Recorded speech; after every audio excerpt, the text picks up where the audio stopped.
How to change your Gmail password, or how to change your Google account password. Okay, at first all what you have to do, click on your profile picture from the upper right corner.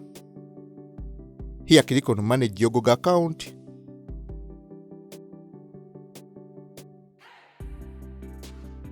Click on security option.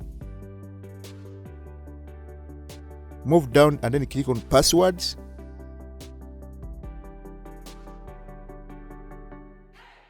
Here enter the new password that you would like to use.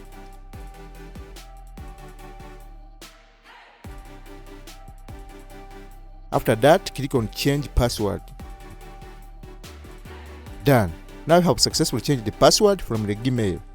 If you found this video helpful, please don't forget to subscribe, like, and even leave a comment. See you next time.